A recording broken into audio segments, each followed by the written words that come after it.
राधे राधे भक्तों, आज हम अष्टावक्र के जीवन परिचय को जानेंगे। अष्टावक्री माता का नाम सुजाता था। उनके पिता कड़ोह वेद पाठी और प्रकांड विद्वान थे तथा उद्गालक शिष्य के शिष्य और दामाद थे। राज में उनसे कोई शास्त्रार्थ में नहीं जीत सकता था। अष्टावक्र जब गर्भ में थे तब वह रोज उनके पिता से वेद सुनते। एक दिन उनसे रहा न गया। गर्भ से ही वे बोल उठे, रुको, यह सब बकवास है। शास्त्रों में ज्ञान कहाँ है? ज्ञान तो स्वयं के भीतर है, सत्य शास्त्रों में नहीं है। शास्त्र में तो शब्दों का संग्रह मात्र है। यह सुनते ही उनके पिता क्रोधित हो गए। पंडित का अहंकार जाग उठा।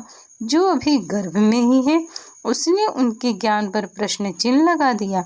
पिता तिलमिला गए। उन्हें का पुत्र उन्हीं को उपदेश दे रहा है जो भी पैदा भी नहीं हुआ। क्रोध में अभिशाप दे दिया, जा, जब तू पैदा होगा तो 8 अंगों से टेढ़ा होगा। इसलिए उनका नाम अष्टावक्र पड़ गया।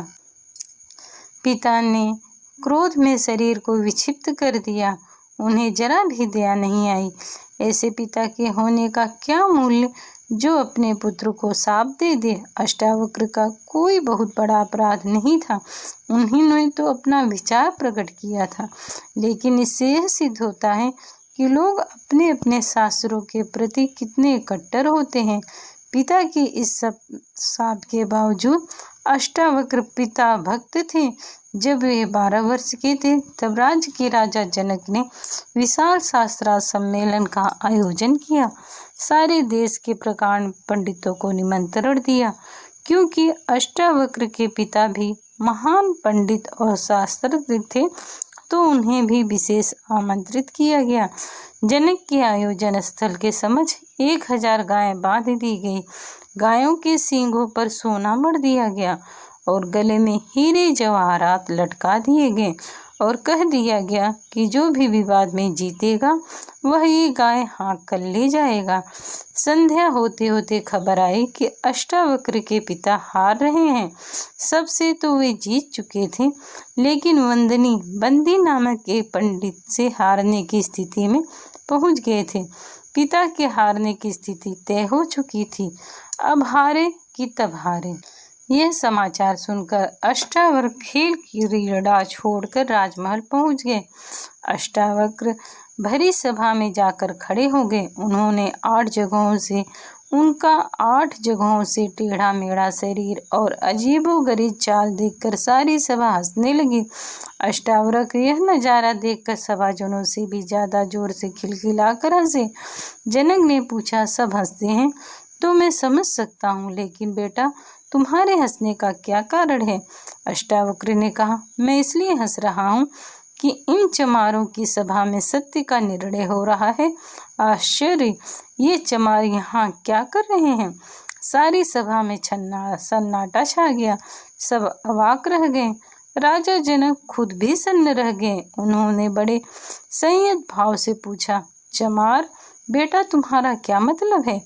अष्टावक्र ने कहा, सीधी सी बात है, इनको चमड़ी ही दिखाई पड़ती है, मैं नहीं दिखाई पड़ता, अर्थात ये चमार हैं, चमड़ी के पारखी। इन्हें मेरे जैसा सीधा साधा आदमी दिखाई नहीं पड़ता।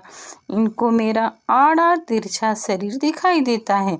राजन, मंदिर के टेढ़े होने से आकाश कहीं टेढ़ा होता है? घड़े के फूटे होने से आकाश कहीं फूटता है? आकाश तो निर्विकार है। मेरा शरीर टेढ़ा मेढ़ा है, लेकिन मैं तो नहीं हूँ। यह जो भीतर बसा है इसकी तरफ तो देखो।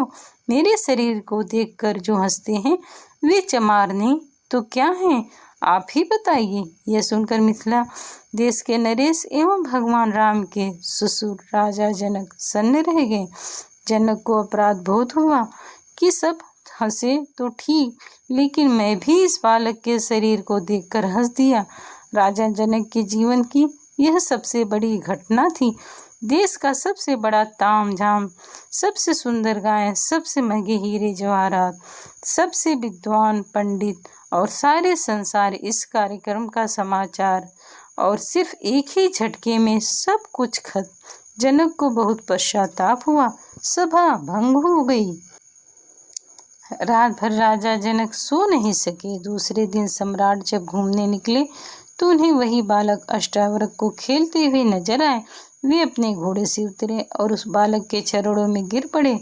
कहा, आपने तो मेरी नींद ही उड़ा दी। आप में जरूर कुछ बात है। आत्मज्ञान की चर्चा करने वाले शरीर पर हंसते हैं तो ज्ञानी कैसे हो सकते हैं? प्रभु, मुझे आप ज्ञान दीजिए। ऐसी है अष्टावक्र की महिमा और उनके जीवन का अद्भुत चरित्र। राधे राधे भक्तों।